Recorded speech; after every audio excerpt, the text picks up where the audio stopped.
Nah, bukunya sudah terkirim ke Indonesia. Oke, nah bukunya baru terbit ya tahun 2023, jadi masih segar lah, ini. Masih relevan dengan kita dari tahun-tahun sekarang.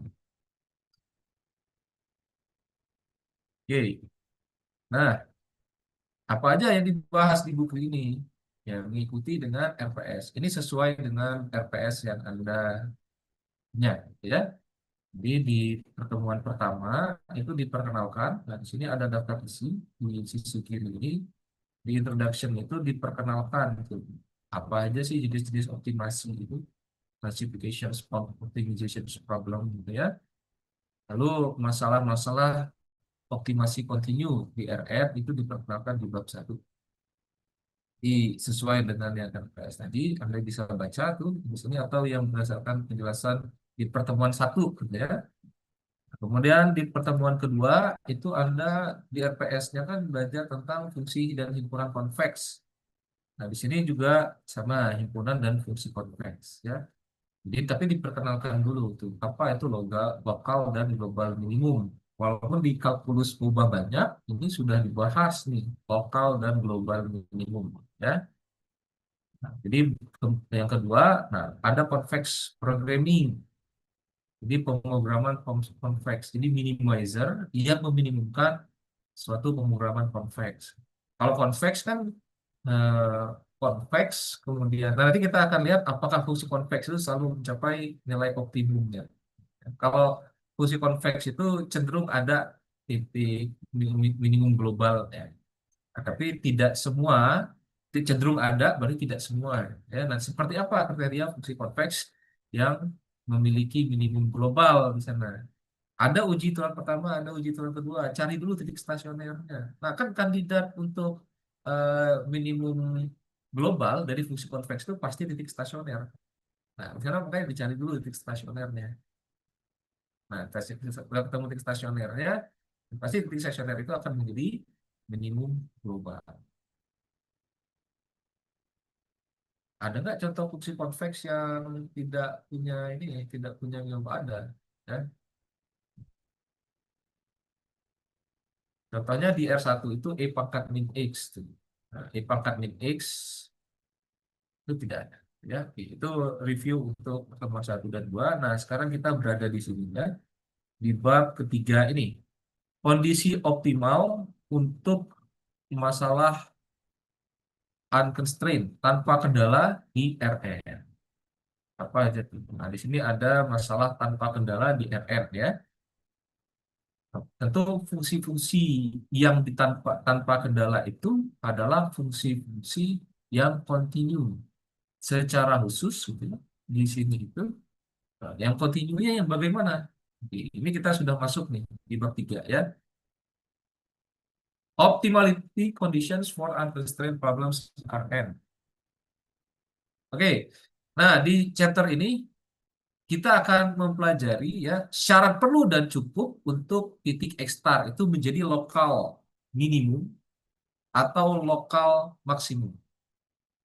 Kita akan meminimumkan fx, x anggota Rn gitu ya dengan asumsi bahwa, nah di sini ada asumsi yang tekankan di sini fungsinya itu adalah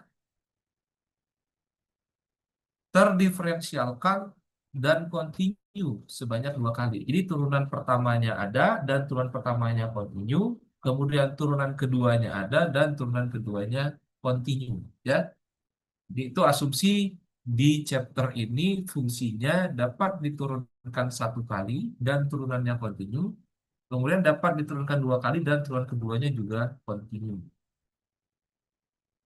Nah, kita mulai dengan konsep des, nah, descent direction atau arah turun.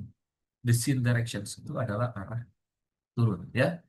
Nah, definisinya adalah seperti ini. Oke, kita kita coba lihat ya.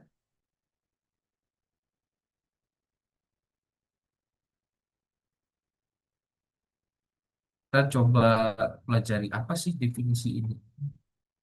Descent direction, arah turun, ya.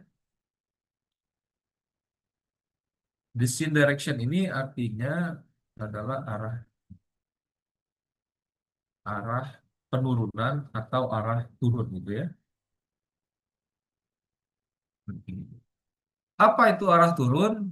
Nah, di sini diberikan suatu fungsi f memetakan dari bilangan real ke R gitu ya. X-nya anggota bilangan X-nya anggota dari Rn dan D-nya itu juga anggota dari Rn. D-nya tidak sama dengan nol. D dikatakan descent directions, arah turun dari f di X. Jika terdapat suatu bilangan tebar positif sehingga fx plus td kurang dari fx seperti anggota multiply. Oh ini apa nih maksudnya nih? Bahasa matematiknya begini gitu. Kalau diilustrasikan bagaimana? Ini bahasa matematiknya kan seperti ini gitu ya. Tapi secara interpretasinya seperti apa sih interpretasi dari ini? Jadi kalau saya ambil contoh lah ya. Kita sambil contoh untuk mengilustrasikan kita ambil contoh fungsi fx ya. Fx1 x2. Jadi fungsi dua peubah gitu ya, fx1, x2. Nah, ini sama dengan x1 kuadrat ditambah x2 kuadrat. Atau fxy sama dengan x kuadrat plus y kuadrat. Saya ambil ini aja contoh. Ini fungsi dari mana ke mana nih? Dari R2 ke bilangan real ya. Jadi dari R2 ke bilangan real.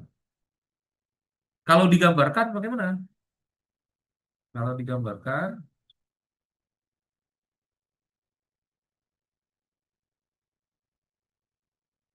ini X, ini Y.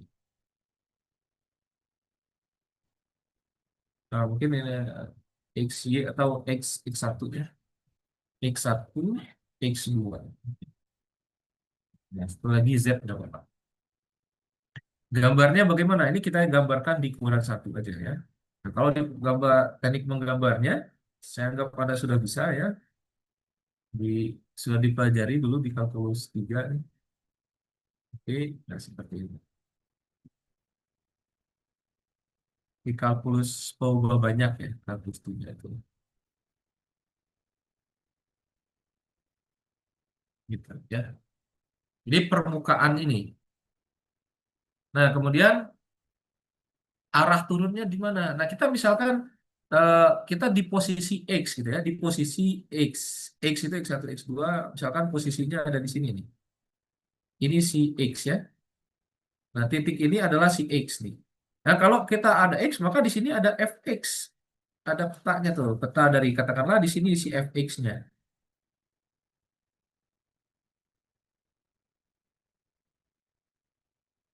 Nah, kan waktu di kalkulus pola banyak itu ada istilah turunan berarah tuh.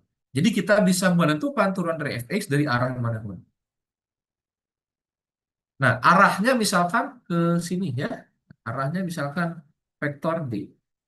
Nah, ini adalah vektor D. Yang kecilnya adalah vektor. Mungkin saya warnai merah itu.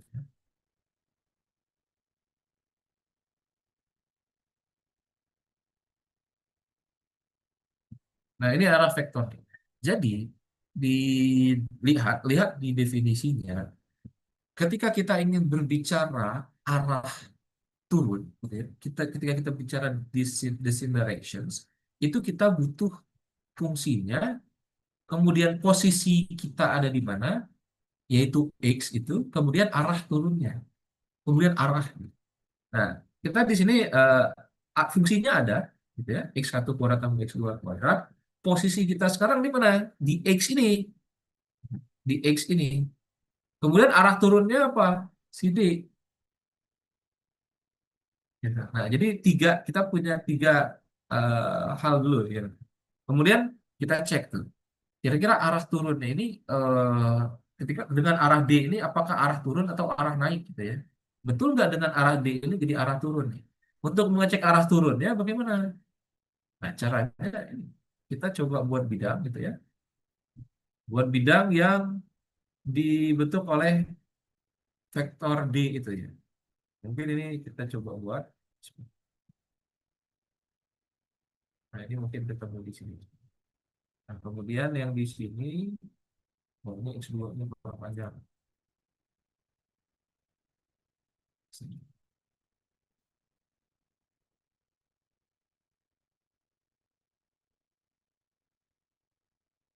Mungkin dia akan motong di sini. Oke.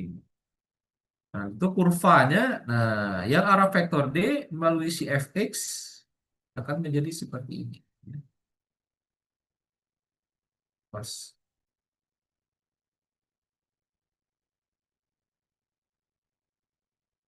Nah, ini saya kasih warna merah ya.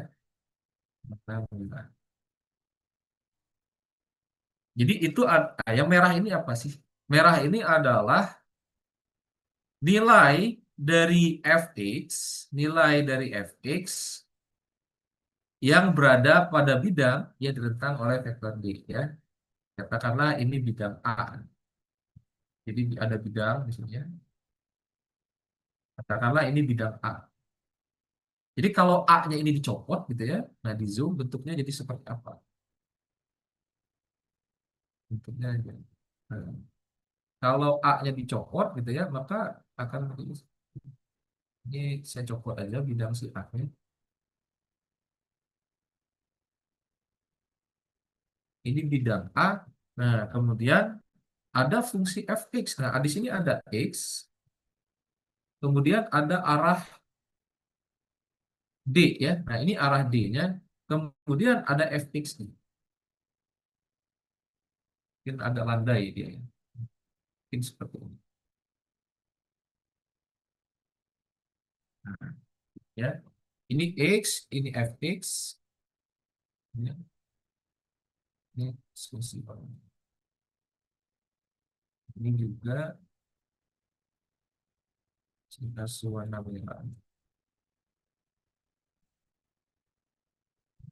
Nah, terbayang ya.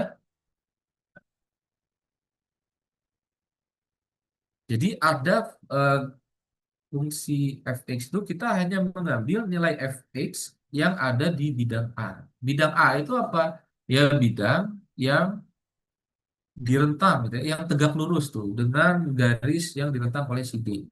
Jadi ini ada vektor D gitu kan. Kita bisa buat bidang yang tabringnya banyaknya, yang panjangnya itu direntang oleh vektor D gitu kan. Kemudian tingginya itu ya setinggi sumbu Z. Atas ke bawah, atasnya sebanyak tengah, bawahnya sebanyak meninggal juga. Ini. Nah, kalau dilihat dari sini dengan arah D itu nilai fx itu turun atau naik ya? Cenderung turun kan nilai dari sininya? Tuh, ini fx ini agak ada posisi turun ya. Ini cenderung turun nih kalau secara grafik gitu ya. Secara geologis kita akan lihat bahwa dengan arah ini misalkan x-nya itu kita ambil berapa ya? X-nya mau diambil 1,2 lah ya. Nanti kita ambil X-nya 1,2 atau 2,1, nah D-nya itu misalkan arahnya -1,1. Kita akan lihat. Nah, X-nya kita ambil misalkan koordinatnya itu adalah 2,1 ya. Nah, D-nya itu arahnya -1,1 ya. Arahnya ke sana berarti kan D itu kayak gini. X-nya negatif, X1-nya negatif, X2-nya positif. Nah, arahnya seperti ini. Nah, kita akan lihat tuh, cek apakah ya, apakah f dx turun? Apa mungkin gini, apakah d sama dengan -1,1 adalah arah turunnya? Apakah d sama dengan -1,1 adalah arah turun dari f di x gitu ya? Nah, di 2,1. Pertanyaannya itu. Kalau kita ingin melihat arah turunnya, nah berarti harus memenuhi ini, memenuhi fx plus td kurang dari fx untuk t yang cukup kecil, untuk semua t yang cukup kecil. Coba kalau lihat dari grafik ini kan fx-nya kayaknya turun ya. Kalau dengan arah d itu cenderung turun, Pak, tapi di sini naik. Nggak apa-apa. Yang penting dia turunnya ada sedikit interval aja yang dia turun. Nggak harus semuanya. Ini kan sedikit aja kan intervalnya katakanlah sampai di sini nih. Nah ini kan ada interval tuh. Sedemikian sehingga F-nya itu turun. Kita akan cek apakah D sama dengan -1,1 adalah arah turun dari F di 2,1. Cara mengeceknya gimana? Oke, Fx-nya misalnya. fx-nya berapa? Fx sama dengan F21 ya. Nah, rumusnya kan fungsi fx-nya x1 kuadrat tambah x2 kuadrat. Berarti 2 kuadrat ditambah 1 kuadrat ya. Sama dengan 5 ya. Nah, kemudian kita lihat tuh ftd misalnya. Atau mau dibandingkan dengan eh, fx plus td ya. X plus td itu berarti berapa? X plus td. 21 ditambah dengan T dikalikan min 1 1. Hasilnya adalah 2 min T 1 plus T ya. Oke. T-nya mau dipilih antara berapa sampai berapa kira-kira. Nah, ini T-nya nggak harus semua gitu kan ya. Coba pilih T-nya, ini bisa diteka-teka atau mau diobservasi bisa. T-nya misalkan eh, seperempat gitu ya. T-nya dari 0 sampai 1/4. Nah, T-nya dari 0 sampai 1/4. Coba kita cek fx plus td-nya jadi berapa? 2 min t kuadrat ya, ditambah 1 plus t kuadrat. Ini hasilnya jadi 4 min 4t dengan 1 tambah 2t. Kalau dijumlahkan jadinya 2t kuadrat dikurangi 2t ditambah dengan 5. Coba t-nya dari 0 sampai 1 ya, atau 0 sampai 1/4 juga Pak. 2 kali t, 2t kali t min 1 ya. 2t kali t min 1. Coba jika t-nya di antara 0,4, anggota dari 0 seperempat, yang mana ini subset dari 0,1 gitu ya. Nah, ini yang menjadi t bar atau t topi gitu.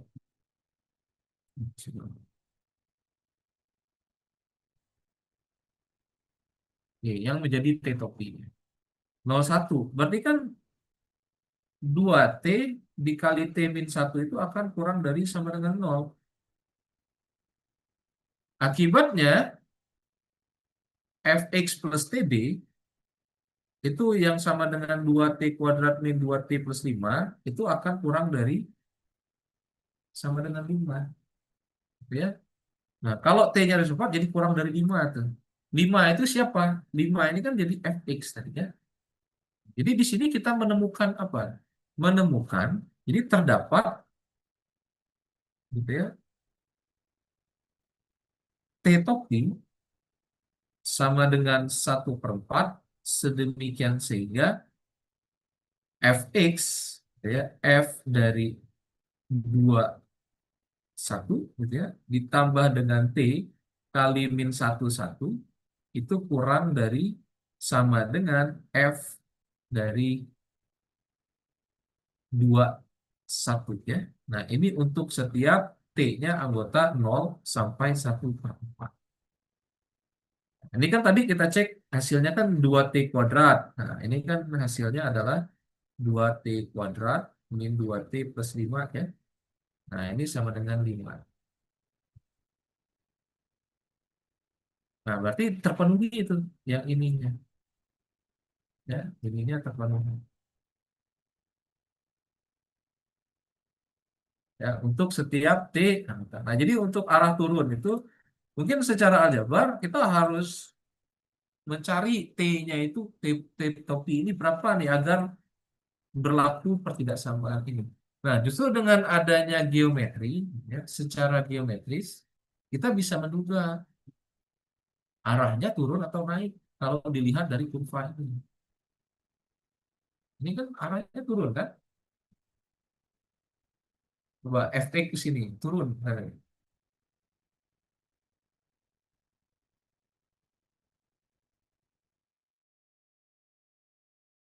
Kalau ke arah sana, nah coba kalau D-nya ke sana, di atas sana atau D1 dengan ke sana. FX-nya cenderung naik kan arahnya ke sana kan nilai FX-nya jadi meningkat. Kalau ke kanan, kalau ke kanan sini dia akan semakin turun. Tapi kalau X-nya di sini dia naik. Nah, sebenarnya arah turun itu kita melihat pergerakan dari FX itu naik atau turun sih secara geometri itu aja. Jadi kalau bisa menggambarkan secara geometris, itu menjadi intuisi yang sangat baik gitu untuk melihat arah kemana. Nah, cara memplot kurvanya nanti misalkan diberikan suatu fungsi ini. Bagaimana kita memplotnya? Kan kalau komputer bisa ngeplot tuh, sehingga lebih mudah untuk membantu intuisi. Apalagi fungsi-fungsinya fungsi-fungsi yang kompleks gitu ya. Bukan fungsi kuadrat seperti ini.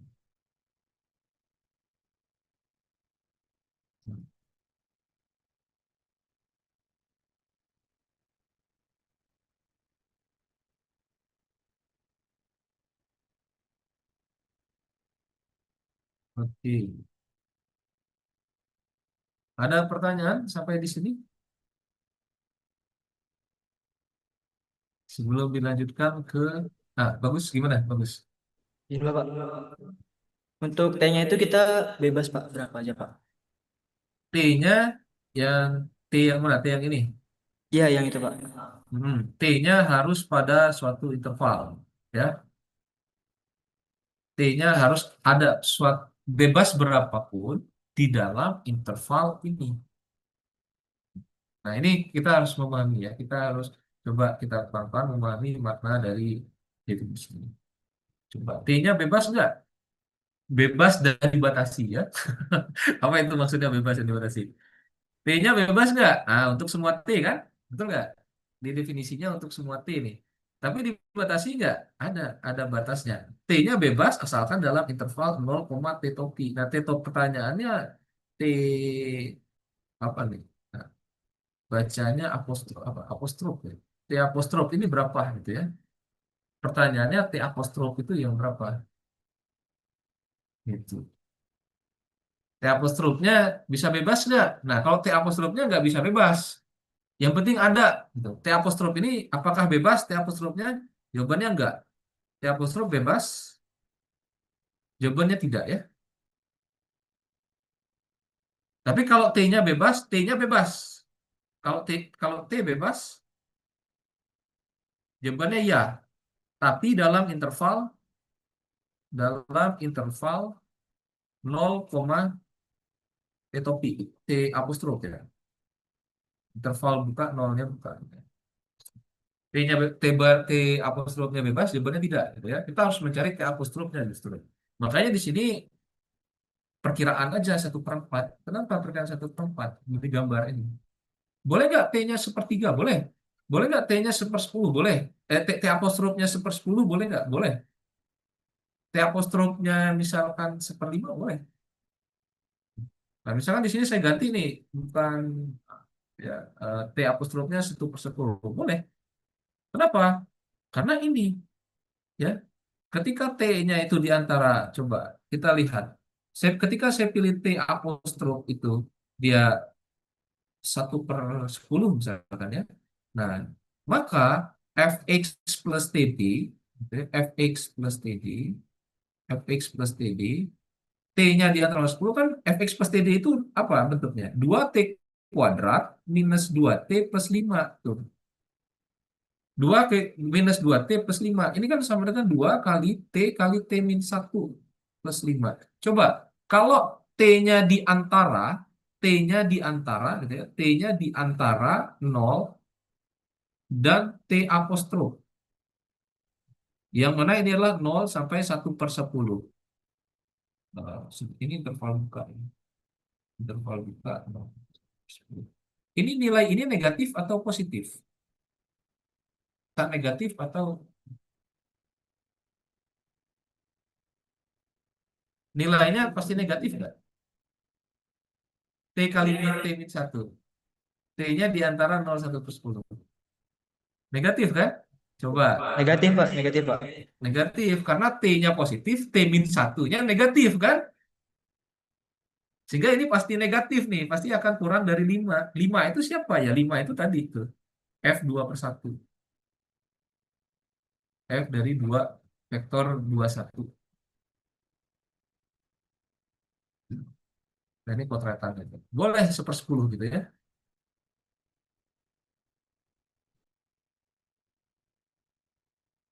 Ya. Izin Pak.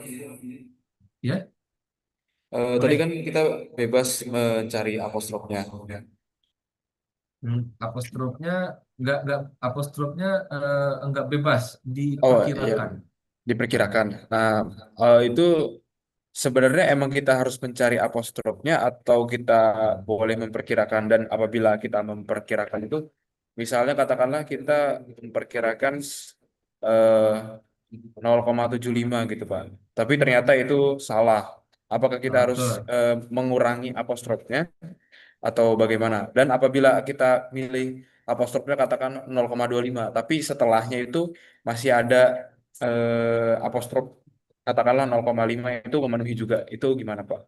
Oke, bagus pertanyaannya. Kalau dipilih misalkan apostrofnya 0,2 misalkan ya, T apostrofnya 2 kan tidak memenuhi ya. Karena ini jadi positif nih. Kalau T apostrofnya 2, yang ini jadi positif. Tidak memenuhi. Nah, tidak memenuhi bukan berarti tidak ada, gitu kan. Jadi kita perkecil tuh T apostrofnya. Kita betul, seperti yang Jan sampaikan, T apostrofnya kita perkecil. Misalkan 0,25 tuh ya. 0,25, 0,25 memenuhi. Kemudian ada T apostrof yang lain yang 0,5 memenuhi. Boleh dua-duanya, pilih salah satu aja. Yang penting ada. Nah, di sini itu misalkan ada dua, gimana Pak? T apostrof, ada dua T apostrof yang bisa memenuhi kondisi ini gitu kan ya. Nah, itu nggak masalah. Nggak masalah. Karena yang penting di sini kuncinya apa? Ada gitu. Jadi mau ketika ada 0, ketika 0,25 sudah memenuhi, ya pilih aja 0,25. Ketika Pak tapi 0,5 memenuhi, nggak masalah, pilih aja. Yang penting ada gitu. Jadi maksud arah turun di sini dia si fungsi ini turun walaupun dalam interval yang kecil. Yang penting ada daerah interval di mana si fx ini turun gitu. Ya, walaupun sekecil apapun itu. Sekecil-kecilnya interval itu kan ada tabringan banyaknya isinya. Jangan sekecil-kecilnya interval itu kan ada tabringan banyaknya. Nah, itu arah turun ya terkait dengan apakah dia boleh dipilih 0,25 sedangkan 0,5 masih memenuhi, tidak masalah. Pilih aja mau pilih 0,5, 0,25 boleh. Yang penting ada ya. Kuncinya di sini if there exists ini loh. Yang penting ada.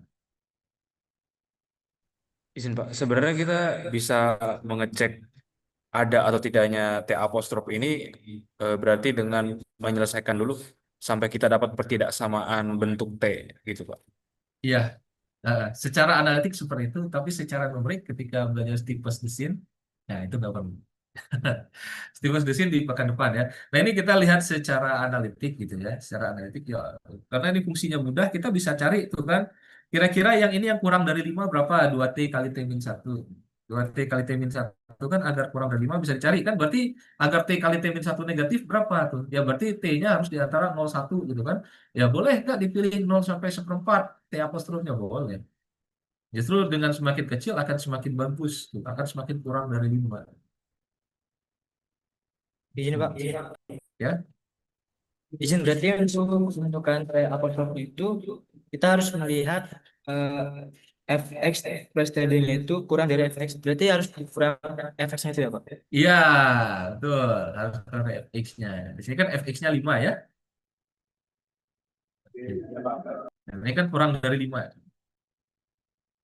Ini tetap. Nah, itu terkait dengan apa? Nah, secara geometris lebih enak kelihatannya kan? Secara geometris. Ini kayaknya ada deh. Walaupun cuman kita belum tahu gitu ya, T apostrofnya berapa gitu kan. Tapi ini kayaknya ada deh, ini daerah turun kan. Nah, T apostrofnya berapa? Sekecil apapun itu kita pilih apostrofnya gitu kan. Pilih kecil banget gitu ya. Yang penting for small, for sufficient. Ini bahasanya mungkin di buku ini for sufficiently small. T apostrof.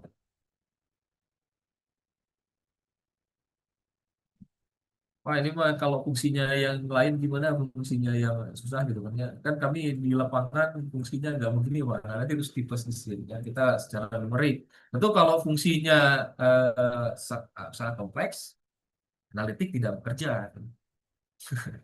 Jadi kalau fungsinya fungsi kuadrat gitu. Tapi konsep metode numeriknya, nah konsep aproksimasinya, nah konsepnya itu kan secara analitik, tuh. Walaupun datanya numerik, datanya tuh diskrit. Kita harus ada konsep yang numerik, seperti itu ya. Nah nanti mungkin ini intermezzo dulu aja ya. Kan pekan depan kita belajar steepest descent ya. Steepest descent. Steepest descent. Apa sih steepest descent itu? Adalah arah turun tercuram ya. Arah turun tercuram. Steepest descent. Steepest itu tercuram, descent itu arah turun.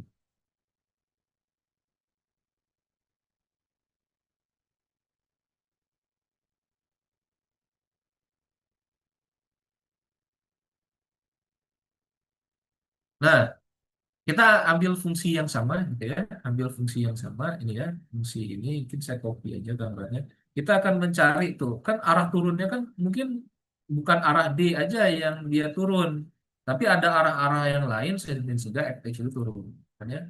Nah, pertanyaan sekarang kan eh, sebelumnya sudah ditunjukkan bahwa dengan arah D min 1 itu F itu turun ya. Nah, apakah ada arah turun yang lain? Apakah ada arah turun yang lain? Turun yang lain gitu ya. Yang lain dari F di X gitu ya. Selain D. Nah, makanya ini selain D gitu ya. Selain D. Selain D sama dengan min 1 ya. Nah, apakah ada arah turun yang lain dari F di titik 2,1? Hmm. Apakah ada arah turun yang lain?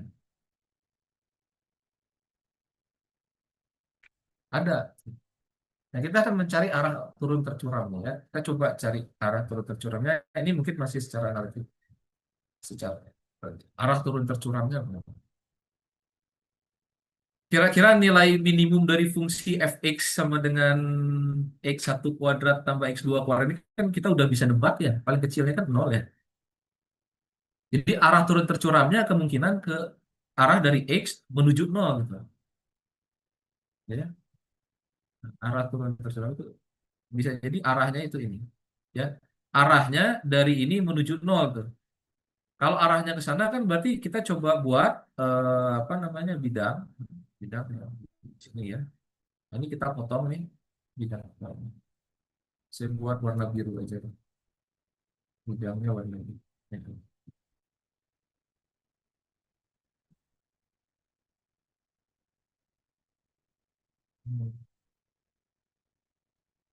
Oh, warna biru.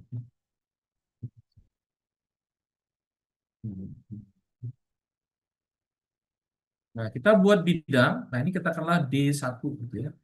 D1 kita pilih D1-nya itu arah yang ke 00 nih. Dari 21 ke arah 00 itu vektor apa namanya?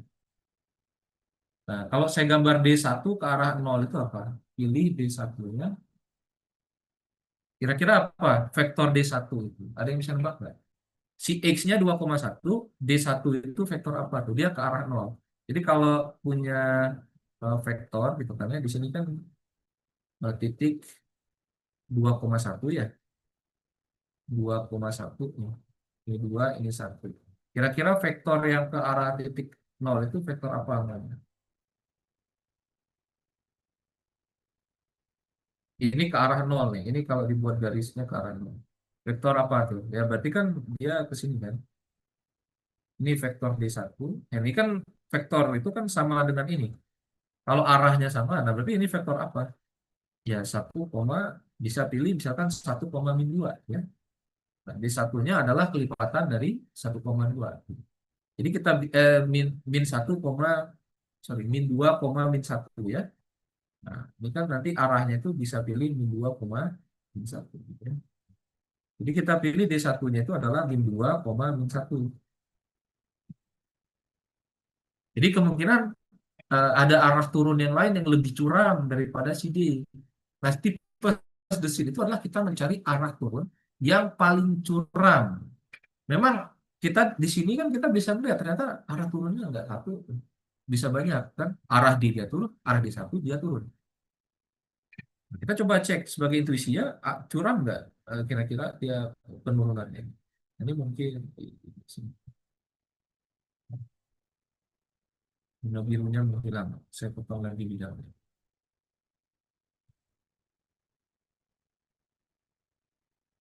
gitu ya, ke arah sana. Nanti si fungsi fx itu kurang lebih seperti ini. Nah, ini kelihatan garis padahal padahal dia melengkung ya. Nah, gitu. Saya coba potong si B, katakanlah ini bidang B ya, yang biru ini bidang B. Nah, bidang B-nya saya copot, bidang B-nya dicopot dari sana. Bidang B-nya dicopot.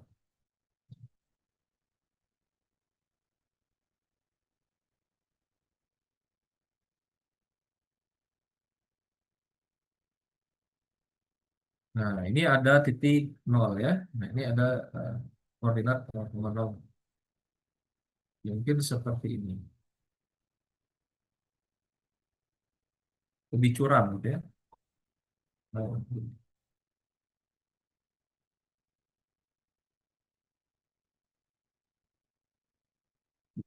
nah, mungkin yang digambar di sini itu hanya sampai di sini aja gitu ya. Hanya sampai di sini gitu. Hanya sampai di sini. Nah, ini saya gambar dengan yang di sebelahnya. Sebetulnya kan ini masih ada kelanjutannya kalau digambarkan. Ada arah ke sananya gitu ya. Ada arah ke sana. Nah, tapi yang saya gambarkan itu hanya yang di sini hanya di oktan pertama ya. Ini yang digambar sih oktan pertama ya. Tapi kalau dilanjutkan dia seperti ini. Nah, posisi fx-nya ada di sini kan. Nah, fx-nya ada di sini. Nah, kemudian ini ada arah D1. Ya, lihat arah kalau secara intuitif kan yang garis merah dengan garis biru lebih curam yang mana penurunannya? Yang garis biru kan? Yang kurva yang biru ini. Yang biru ini dengan merah yang ini. Lebih curam yang biru ini. Gitu. Sehingga kemungkinan besar si D1 itu eh, lebih curam ya. Bukan lebih mudah, tapi D1 itu lebih curam lah. Secara itu isi gitu ya. Nah, tapi Kak, apakah dia arah yang tercuram? Apakah itu arah tercuram? Apakah dia arah tercuram? Nah, arah tercuram itu apa? Nah, itu steepest descent. Apa itu steepest descent? Steepest descent ya arah tercuram ya. Gitu ya. D itu arah tercuram. Jadi di sini kita melihat D adalah minimum dari D1 disebut arah tercuram jika, nah ini terkait dengan turunan pertama. Ada yang ingat nggak turunan berarah? Turunan berarah. Harus ada turunan berarah ya. D1 itu disebut arah tercuram jika apa? Coba. D1 gitu ya, disebut arah tercuram. Steepest descent.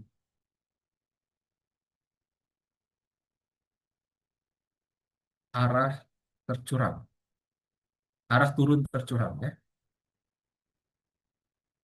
Jika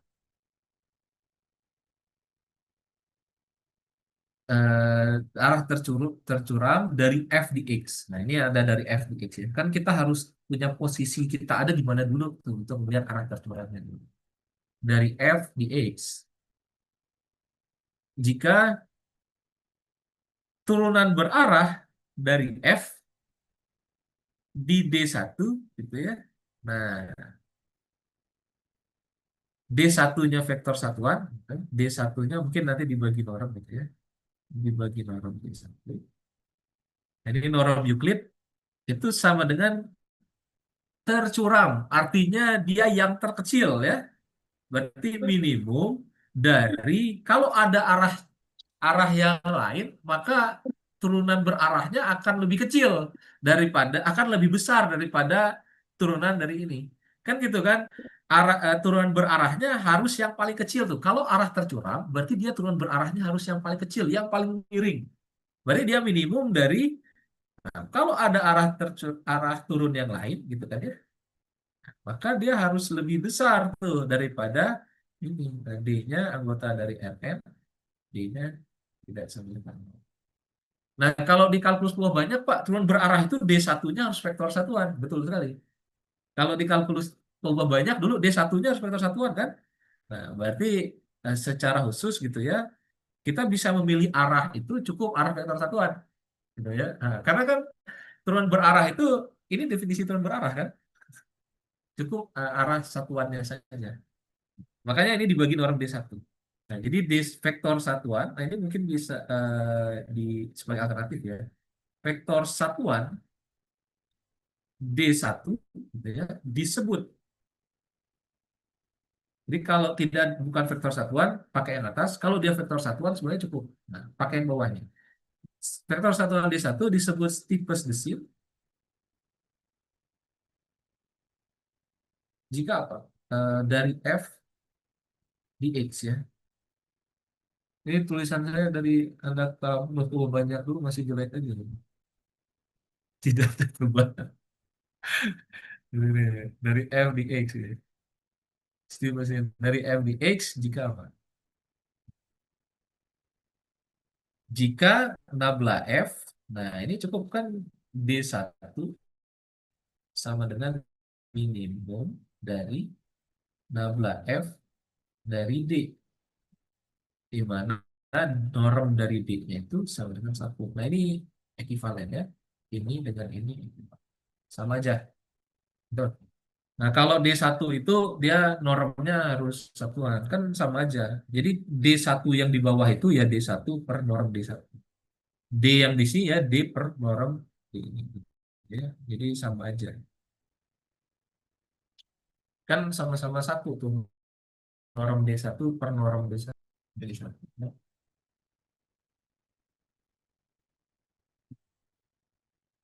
Nah, itu D1-nya tidak sama dengan 0 ya.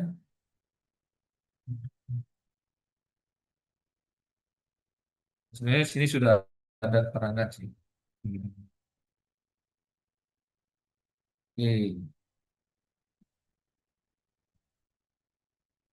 Nah, pekan depan kita akan coba mengulik ini ya, lebih dalam steepest descent. Tapi ini perkenalannya aja, steepest descent. Nah, sebagai contoh, kita akan mencoba mencari steepest descent dari contoh fungsi ini. Ya. Kita coba hitung dulu, apakah D1 ini arah turun gitu ya? Apakah D1 arah, apakah coba diberikan tadi fx-nya, diberikan contoh gitu ya, contoh, contoh ya, diberikan fx itu x1 kuadrat ditambah x2 kuadrat. Sorry. Ini fx1, fx2 sama kayak tadi, f dari x1 x2 ya. Nah, x-nya itu sama dengan misalkan tadi berapa? Hmm, 21 ya. X-nya 21. Lalu arah D1-nya itu adalah arah berapa detik D1? -2 -1 ya. -2 -1. Nah, pertanyaannya apakah D1 apakah D1 arah turun dari F di X ya. Oke.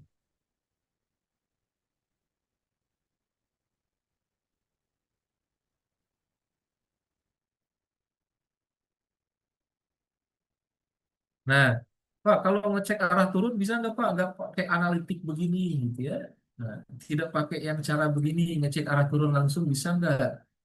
Jawabannya bisa gitu. Nah, ini pertanyaannya ya, sebelumnya apakah bisa? Bagaimana cara mengecek gitu ya? Bagaimana cara mengecek arah turun? Nah, ini penting ya. Bagaimana cara mengecek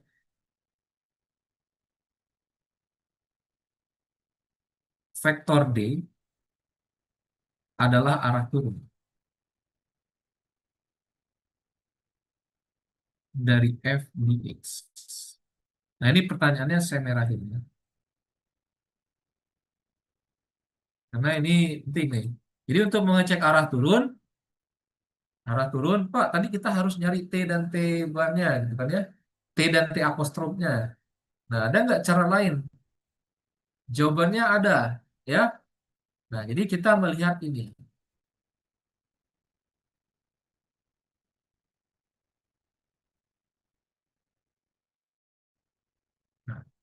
Nah, bagaimana cara mengecek vektor D adalah arah turun dari f di x. Jadi seperti ini. Nah, jawabannya adalah gunakan teorema.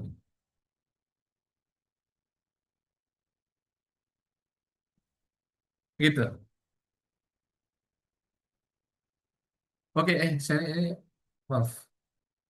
Kalau di kalkulus Pouba banyak, kita nulis nabla F itu begini ya. Nabla F itu kan do F do X1, koma ya, do F do X2 ya, seterusnya. Nah, tapi di buku ini nulis nabla F itu dalam bentuk vektor kolom. Do F do X1, do F do X2, gitu ya. Nah, jadi sehingga dia pakai transpose di sini. Dan di sini ada transpose. Ini beda penulisan antara buku Parcel dengan buku ini, gitu ya. Ini pakai transpose. Artinya sama aja hasil kali ketik gitu ya. Artinya sama saja. Beda penotasian. Kan kalau dulu kita seperti ini notasinya. Nah, kalau di buku ini itu dia jadi vektor ini. Jadi vektor kolom. Sehingga untuk menjadi vektor baris harus ditransposkan dulu. Gitu ya. Nabla F itu apa? Nabla F itu. Nah, di sini saya kasih data ada. Ini nabla F. Ya. Nabla F itu adalah nabla F di X. Itu adalah vektor kolom dari do F do X1 gitu ya, do F do X2 sampai dengan do F do X3.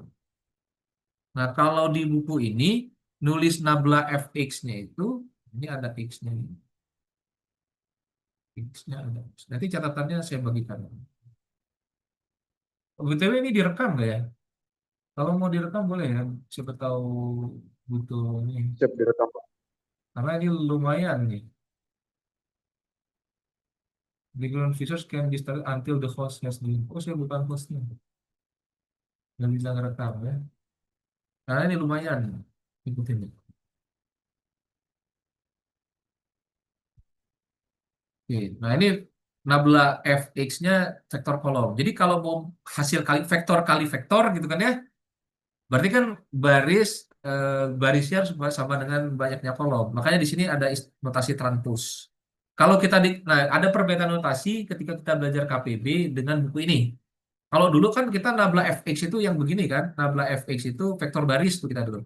Do f do x1 gitu ya, sampai dengan do f do xn. Nah, tapi kalau di buku ini di parcel seperti ini, nah kalau buku Luji itu nabla fx itu seperti ini. Nabla fx-nya itu gini, do f do x1 sampai dengan do f do x2. Nah, ini ada x-nya. X. Ini juga ada x-nya. Ya. Nah, perbedaan notasi ya kalau parcel seperti ini pakai ini. Jadi ketika kita mengalihkan dengan D harus ditranspuskan dulu biar baris jadi kolom. Jadi penulisan vektor di sini selalu menggunakan vektor kolom. Kalau di buku Luji, ya. Tapi kalau di parcel kita pakai baris. Nah, jadi ini perbedaan notasi. Makanya di sini ada transpose, gitu ya.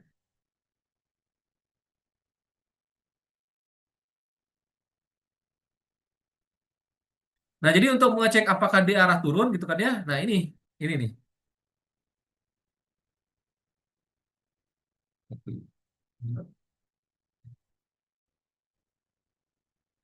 Mengecek D itu arah turun menggunakan ini. Nah, cuman arah turun itu tidak selalu kurang dari nol, ya. Tapi kalau berlaku seperti ini dia jadi arah turun. Jadi bagaimana cara mengecek arah turun? Cukup seperti itu saja. Coba kita cek ya. Nah, kita punya dua vektor nih tadi. Fx-nya seperti ini gitu kan ya. D1-nya -21. Apakah D1 itu arah turun? Kita cek tuh. D1. Nabla fx-nya berapa? Kalau fx sama dengan x1 kuadrat ditambah x2 kuadrat, berarti nabla fx-nya berapa? Nabla f-nya, nabla fx-nya itu sama dengan, berarti do f do x1, gitu ya. Nah, ini do f do x2. Turunan dari berapa berarti nabla f-nya? Turunan dari ini, nah 2x1, yang bawahnya 2x2 ya. 2x2. Nah, singkat KPB-nya.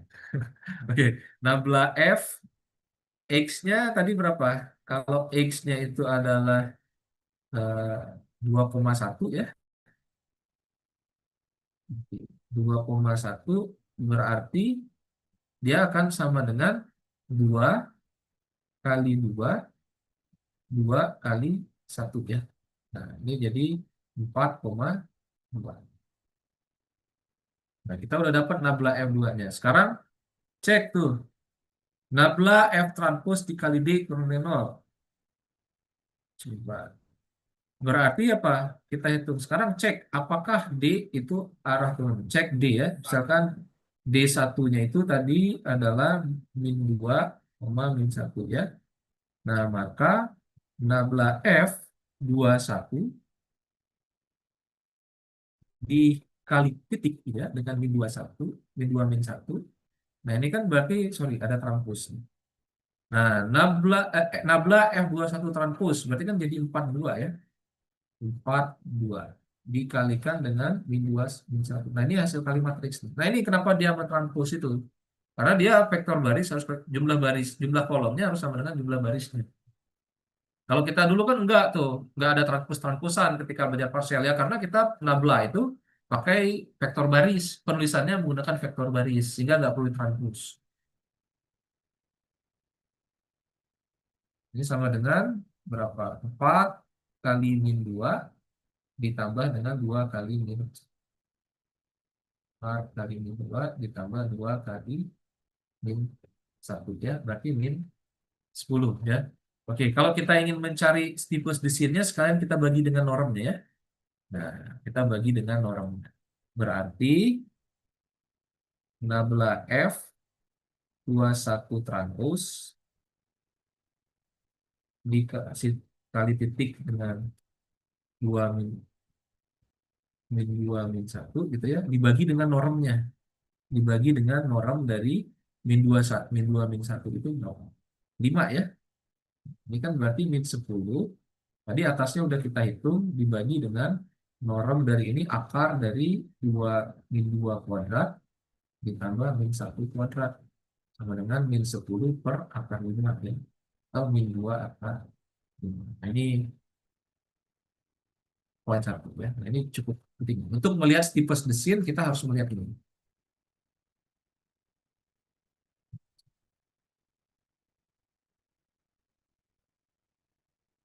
Tadi udah gitu aja lah. Oke. Nah, ini kurang dari 0 ya. Nah, berarti karena ini sudah kurang dari 0, mau pakai yang ini, pakai ini boleh. Artinya apa? Berdasarkan teorema ini. D adalah arah turun. Ya, jadi untuk mengecek arah turun kita cukup cek nabla fxt kali D itu kurang dari 0. Nah, ini kurang dari 0 ya. Nah, jadi kesimpulannya apa? D1 sama dengan min 2 min 1 adalah arah turun. Arah turun, arah tusuk turun dari F di Indo 2,1. Sekarang coba cek. Kalau D-nya sama dengan berapa tadi D-nya? 1 min 1,1 ya di awal. Nah, coba nabla F 21 transpos dikalikan min 1,1. Nah, ini sekalian aja deh kita bagi dengan normnya. Ya. Norm dari min 1,1. Hasilnya berapa? Atasnya berarti 42 dikalikan dengan min 1, 1. Dibagi dengan akar min 1 kuadrat ditambah 1 kuadrat. 4 kali min 1 ditambah 2 kali 1 per akar 2. Ini hasilnya min 2 per akar 2. Atau min akar 2. Nah ini kurang dari 0 juga ya. Min akar 2 kurang dari 0. Nah maka D sama dengan min 1, 1 juga arah turun ya. Arah turun dari F di 21. Kita punya dua arah turun. Kita punya dua arah turun sekarang. Nah, mana arah turun yang tercuram? Dari dua ini mana yang paling curam? Oke, ini di highlight ya.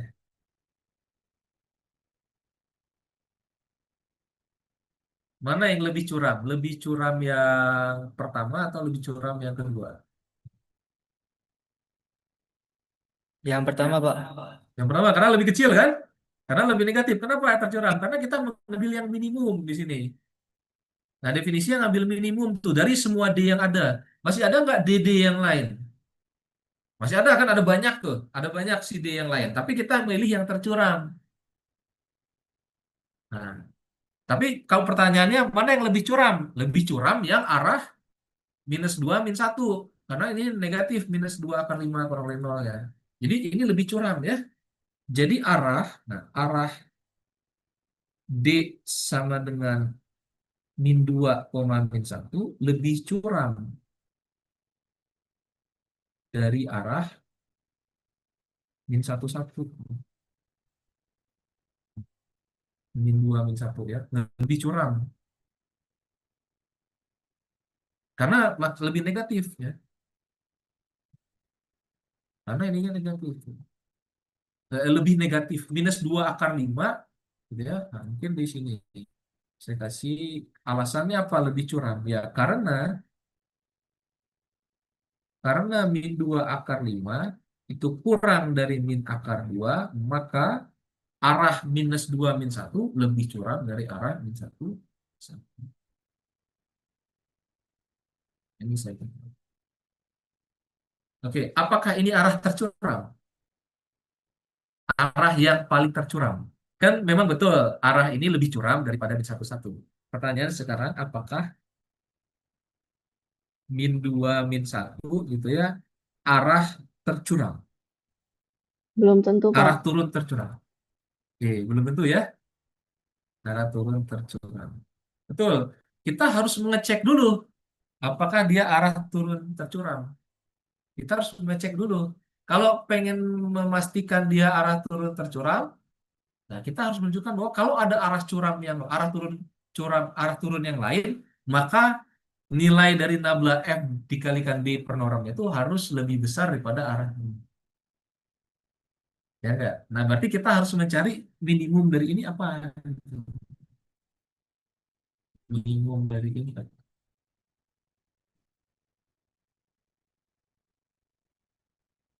Kita harus mencari minimum. Ya. Oke. Nah, atau pakai yang atasnya. Oh, pakai yang ini aja ya, yang bawahnya. Oke, bisa.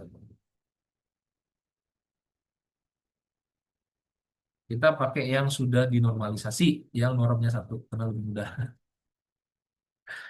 Kalau pakai yang atasnya, apakah arah turun tercuram ya? Ini kita akan meminimumkan ini. Oke, berarti eh, arah turun tercuram -2 -1 itu, nah ini kan sama saja dengan arah apa? 2 -1 itu, jadi arah -2 -1 sama dengan arah dari yang dinormalisasi nih ya. arah dari min 2 min 1. Nah, dibuat vektor satuan dulu.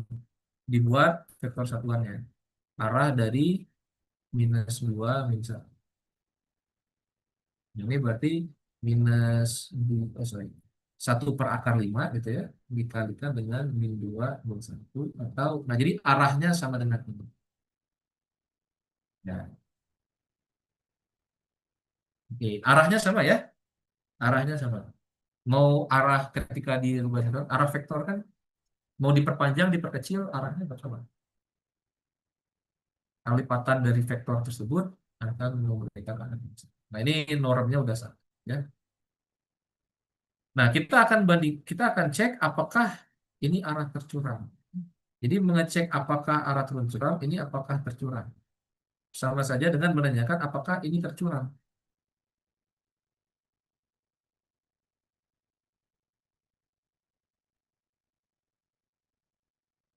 Kita cek sekarang. Meminimumkan nabla FD. Oke, kita observasi, observasi nabla FD. Nabla FD itu kita asumsikan D-nya itu sembarang ya. Nah, ini D-nya berbeda ya. Nah, ini bisa ganti di sini. Jangan D. Karena ini kita udah pakai D. Mau pakai D-nya X1, X2. Hmm,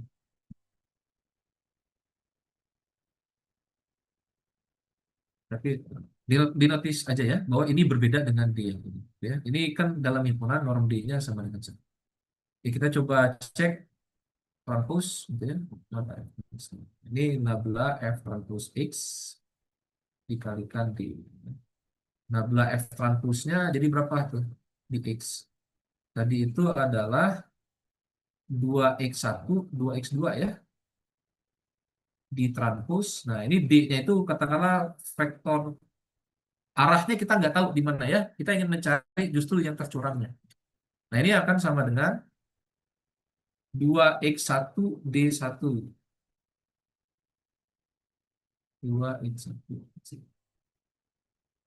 X1-nya tadi berapa? X1-nya itu adalah X1-nya diketahui kan? X-nya tadi itu 21 ya. 2 kali 2 kali 1, 4. 4 2. 2 kali 2 per 2 kali 1 dikalikan dengan D1 D2. Oke, ini 2 kali 2 berarti 4 D1 ditambah 2 D2 gitu ya. Nah, dengan syarat norm D2. Nah, karena norm D-nya sama dengan 1, berarti dengan syarat apa? Dengan syarat D1 kuadrat ditambah D2 kuadrat itu dia sama dengan 1. Nah, ini kan berarti kita mencari minimum dari ini nih. Minimum dari 4D1 tambah 2D2. Berapa minimum? Jadi pertanyaan ini ya, kita mencari minimum dari ditambah 2D2 sama dengan C1 kuadrat ditambah D2 kuadratnya sama dengan 1. Berapa nilai minimum dari ini dengan syaratnya? Pak, pakai metode Lagrange, Pak. Metode Lagrange kita belum belajar. Metode pengalihan Lagrange. Tuh. Di KPB ada metode pengalihan Lagrange. Bisa metode pengalihan, tapi nggak perlu metode pengalihan Lagrange. Kita cukup aja bikin GD1, D2 gitu ya. Ya ini kan 4D1 ditambah 2D2 fungsi ini. Tapi karena ini, berarti kita punya D1 itu sama dengan plus minus ya. Plus minus akar dari 1 min D2 kuadrat tuh. Nah kita pilih D1-nya negatif. Kalau pengen negatif kan berarti D1 D2-nya harus negatif nggak? Nah, agar ini negatif kan berarti D1 D2-nya itu negatif. Ya sama saja dengan minimum dari 4D1 ditambah 2D2 dengan D1-nya itu sama dengan min akar 1 min D2 kuadrat, D2-nya kurang dari 0 dan 1. Di antara min 1 dan 0. Nah, kita cari minimum, berarti ini akan menjadi fungsi ini, itu akan menjadi fungsi dalam D2 saja. Karena D1-nya bisa diganti dengan ini. Jadi 4 berarti minus 4 dikali akar min 1 D2 kuadrat ditambah 2 D2. Berarti G aksen di, nah ini kan fungsi satu peubah. Fungsi satu peubah ya. Ini sudah fungsi satu peubah. Bagaimana mencari nilai maksimum fungsi satu peubah? Cari stasionernya, cari titik ujungnya gitu ya. Cari aja titik stasionernya. Berarti G aksen D2 sama dengan 0 jika dan hanya jika. Nah ini stasioner ya. Kita mencari stasioner. Stasionernya jika hanya jika min 4 akar 1 min D2 kuadrat ditambah 2D2 itu sama dengan 0. Sorry, G aksennya berapa? G aksennya berapa? G aksen D2.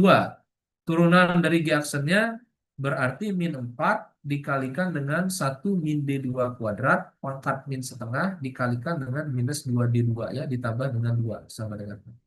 Nah ini hasilnya apa? Per kali setengah ya. Nah kali setengah. Sorry, ini ada kali setengah. Dikalikan setengah. Setengah dikalikan min D2 plus 2. Hasilnya adalah minus 4 D2 per akar 1 min D2 kuadrat plus 2 sama dengan 0. D2-nya berarti berapa? Kita cari ya. Coret, ini dibagi 2, kedua ruas. Jadi D2-nya kita tahu minus D2 ditambah sama dengan, atau ini pindah ke kanan aja ya. 2 sama dengan 4D2 per akar 1 min D2. Nah ini kita sederhanakan lagi. Jadi akar 1 min D2 kuadrat, ini jadi 2D2. Ya. 2 ruas dibagi dengan 2. Nah ini kan berarti apa? 1 min D2 kuadrat sama dengan 4D2 kuadrat ya. Nah ini kan berarti 1 sama dengan 5D2 kuadrat. Berarti D2-nya berapa tuh? D2-nya plus minus 1 per akar 5 ya. Atau dia sebenarnya plus minus 1/5 akar 5. Nah, ini aja cukup ya. Plus minus. Nah, tapi karena D2-nya negatif gitu ya. Nah, kan untuk mencari minimum dari ini kan cukup cari D1 D2-nya yang negatif. Karena D2 itu kurang dari sama dengan 0 ya berarti D2-nya sama dengan min 1 per akar 5 tuh. Kalau D2-nya min 1 per akar 5 berarti D1-nya berapa? D1-nya berarti akar dari 1 min D2 kuadrat kan. Nah, ini berarti jadi 2 minus minus dari ini, minus 2 per akar 5.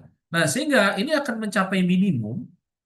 Nah, nanti boleh dicek dengan uji turun pertama bahwa D2 ini adalah nilai minimum dari G aksen D2 yang dipelajari di kalkulus 1. Nah, ini menunjukkan bahwa arah dari D1 D2 yang sama dengan min 2 per akar 5 min 1 per akar 5 adalah arah percurangan. Steepest descent. Steepest descent ya. Dari F 2,1. Nah, jadi pertanyaan saya apakah min 22 itu steepest descent gitu ya? Yang min 2,1 itu steepest descent, arah tercurang. Jawabannya iya gitu ya. Nah, jadi minus 2 min 1 ya. Arah min 2 min 1 sama dengan arah dari min 2 per akar 5 min 1 per akar 5 adalah steepest descent ya.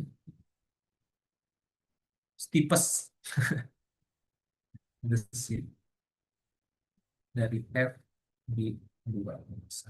Oke, ini ya. Nah, kita balik lagi ke kurvanya. Kelihatan ya, paling curam tuh dengan kurva ini dengan kurva yang gambar merah ini. Ya, secara geometris kan kita kelihatannya, secara geometris terlihat. Ini kesimpulan. Warna merah.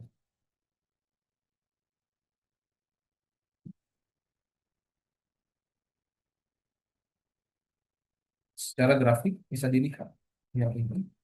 Oke.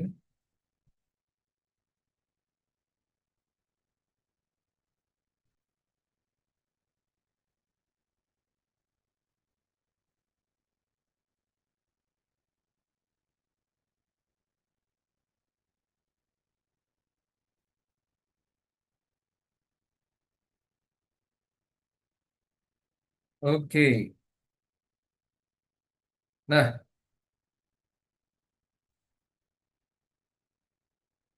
ini koordinat 0, 0, 0 ya.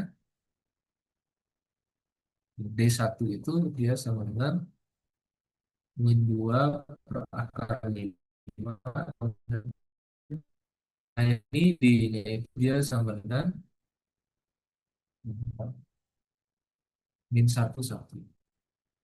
Oke, kalian ini lebih curam.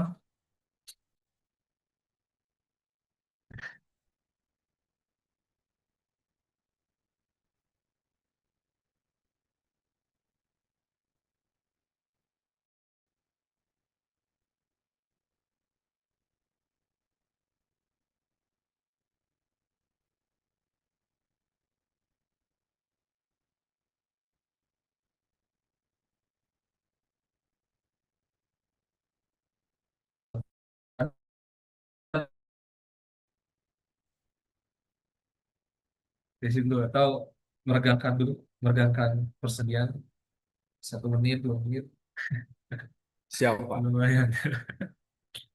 Sambil makan cilok juga boleh. Siap, Pak. Mohon maaf, Pak. Kamu mah mohon maaf juga ini ya. Santai aja sih. Kan saya bukan ini lagi ya. Soalnya saya santai. Karena bukan dosen Unhan lagi. Anggap aja kuliah umum ya. Siap, Pak. Hmm. Nah, ada pertanyaan nggak? Nah, ini mungkin agak ya kuliah dengan saya kan bilangnya di awalnya kita tinggal mengulang, padahal pas diulang juga masih sulit.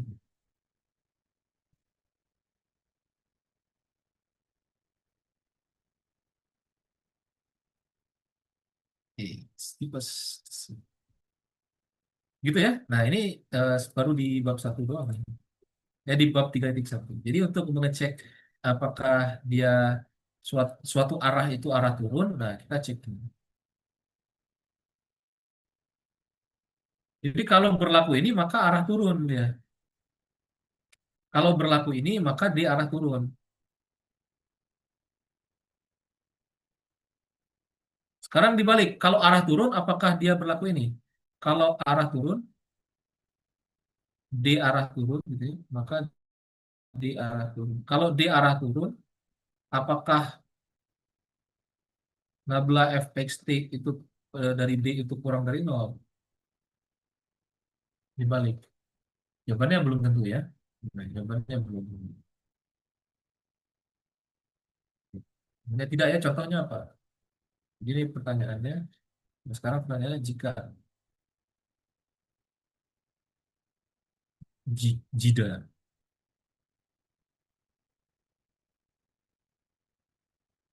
D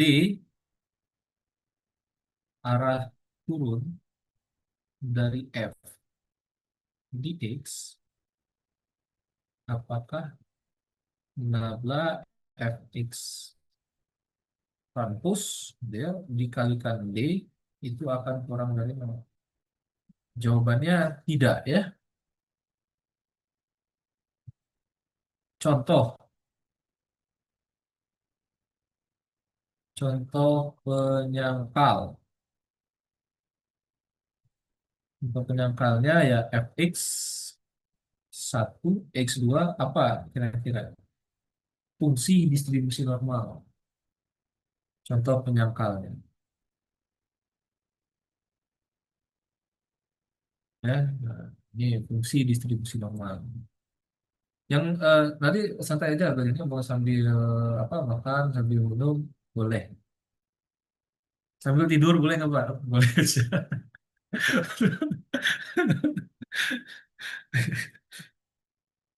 Sekali-sekali main tuh ke Bandung. Kalau udah ini, semoga Siap, Anda kan udah semester 7 kan? Jadi apa kalau udah lulus, say hi gitu ke sini. Boleh. Siapa? saya sering ke UPI, Pak.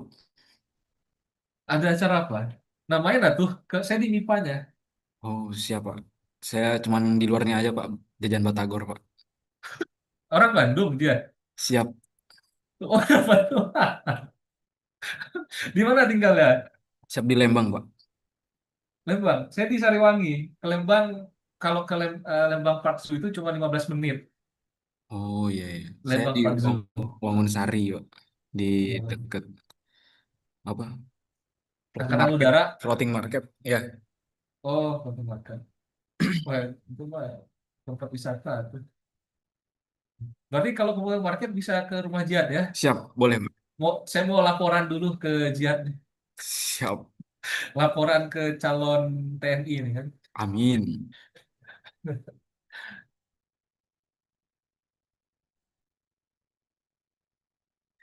Kalau UPI itu di dekat Darut Tauhid, belakang, dempetan sama dekat Tauhid.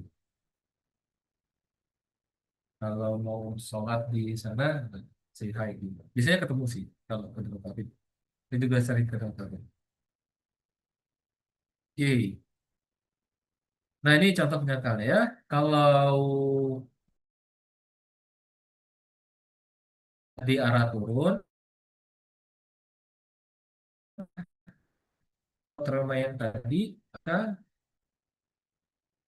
nabla F X T dikali di nol dari nol gitu ya. D-nya tidak sama dengan nol, nah, maka nabla F X, maka D itu arah turun ya. Arah turun dari F di X. Nah ini benar ya. Statement ini benar ya. Ini benar. Tapi kalau dibalik gitu, apakah ini jawabannya tidak ya? Apa kalau di arah turun dari f di x, apakah nambah f x t dikali b itu berapa? Jawabannya tidak. Nah, contoh penyakalnya adalah ini. Contoh penyakalnya. Fx1, x2 sama dengan e pangkat min x1 kuadrat atau x2 kuadrat. Ini kan kalau digambarkan, jadi kayak topi, apa ya, topi bundar ya. Kan topi yang digambar, saya gambarkan di ini. Kalau di nol nilainya satu. Jadi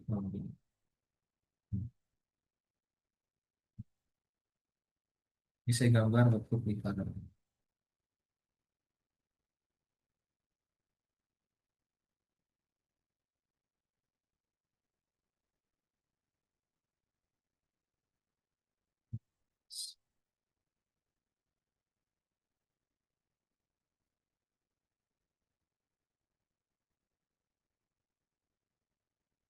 Nah, kalau lebih gini lah ya. Jadi seperti topi bundar. Ini area depannya sebuah lingkaran. Nah, kita lihat di sini arah 1-1 gitu ya. Atau arah 1,1 ini D-nya. Ini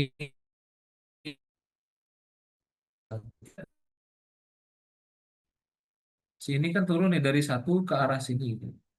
Kalau dipotong kan harusnya turun ya. Jadi ini saya ambil bidang A.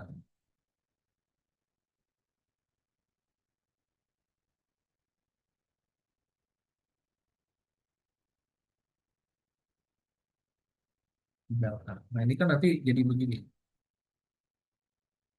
Gitu ya. Nah kalau bidang A-nya dicopot,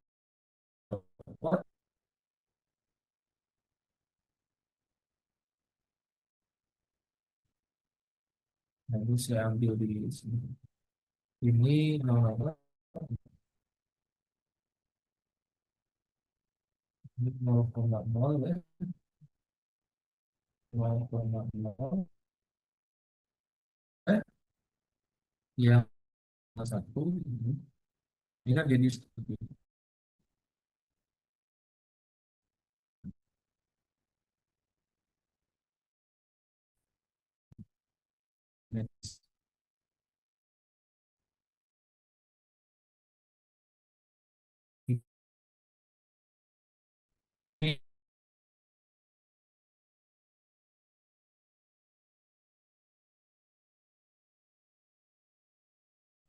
Tapi coba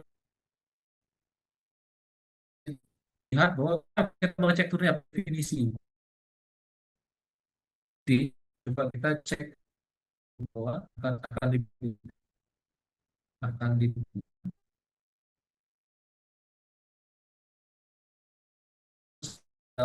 arah.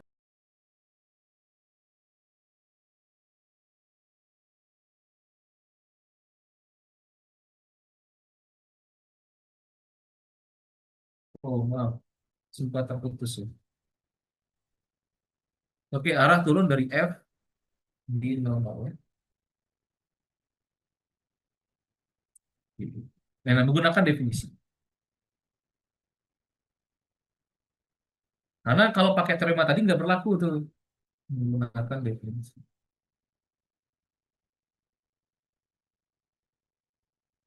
Nah, mana mengeceknya menggunakan definisi? Ya, kita coba cek fx plus td ya. F000 plus T kali 111. Nah, ini jadinya F.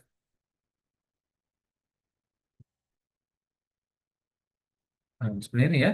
Nah, ini kan jadi E pangkat berapa? E pangkat min T kuadrat ditambah T kuadrat kan. Berarti E pangkat min 2T kuadrat.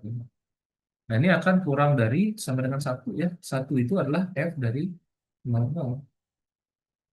Nah, ini berlaku untuk setiap T anggota bilangan real, anggota untuk setiap T positif malah.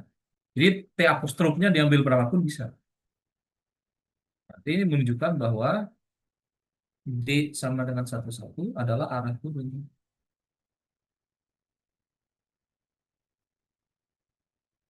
Oke. Tapi di lain pihak gitu ya, di lain pihak kita coba cek. Di lain pihak, nabla F di 0,0 dikalikan 1,1 itu hasilnya positif atau negatif atau nol. Di lain pihak gitu ya. Nah, nabla Fx itu sama dengan turunan dari E pangkat min X1 kuadrat tambah X2 kuadrat. Berarti minus 2 X1 gitu ya, dikali E pangkat min X1 kuadrat ditambah X2 kuadrat. Di bawahnya minus 2x2 dikali E pangkat min X1 kuadrat tambah X2 kuadrat ya. Nah, berarti 16 F00 itu adalah 0,0 ya. Nah, karena ada pengali X1-nya. Nah, ini kan berarti 100 sama dengan 0,0 dikali 1 sama dengan 0. Nah, ini tidak sama dengan tidak kurang dari 0 ya. Jadi ini. Nah, ini menunjukkan menunjukkan satu-satu arah turun dari F di 00. Nah, tapi nabla F 00 dikalikan transpos dikalikan satu-satu gitu ya. Nah, itu tidak kurang dari 0. Tidak kurang dari 0. Gitu. Nah, bagaimana kalau kita mendapatkan titik seperti ini? Padahal kan kalau misalkan ternyata eh, ada titik stasioner gitu ya. Ini kan ketika dia sama dengan titik stasioner nih. Bagaimana ketika kita mendapatkan titik stasioner? Nah, tapi eh,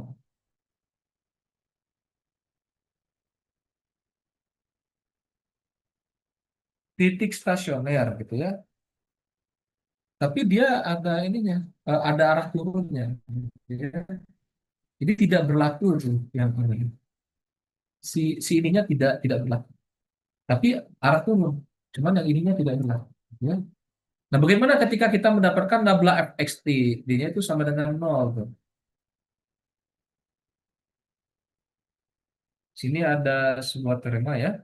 Ini nanti ada yang namanya kelangkungan. Jadi kita bisa mengecek suatu titik stasioner itu nanti titik maksimum global atau minimum global. Kan kalau dia convex itu kan, kalau kita diberikan fungsi itu kita bisa melihat suatu titik stasioner itu minimum lokal atau maksimum lokal. Suatu titik stasioner itu minimum lokal atau maksimum lokal kalau nabla fx kalau nabla fx-nya itu dia sama dengan 0, dia titik stasioner dan memenuhi dan cekung ke bawah ya. Nah, cekung ke bawah itu apa sih? Negatif kurvatur ya. Dan negatif kurvatur ini cekung ke bawah.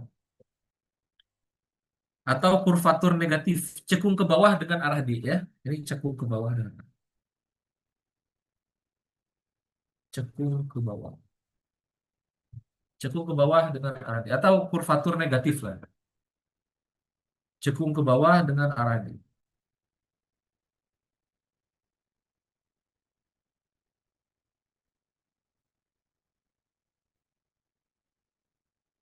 Itu definisi dari cekung ke bawah ya. Kalau di S1 ya turunan kedua intinya. Nah, tapi di sini lihat nih, ada notasi ini. Coba ini saya print screen. Ini di print screen. Apa makna nabla kuadrat fxd?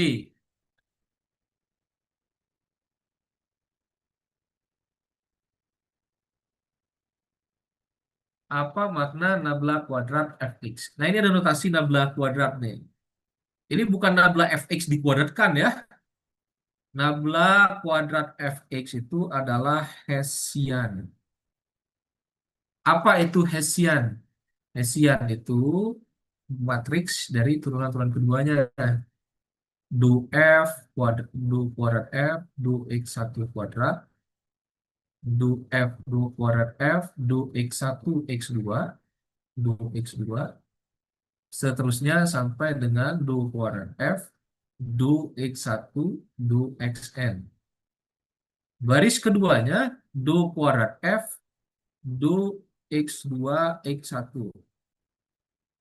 Du kuadrat f, du x2 kuadrat sampai dengan du kuadrat f, du x2, du xn. Kurang panjang ini. Nah, sampai dengan du kuadrat f, du xn, du x1. Du kuadrat f, du xn, du x2.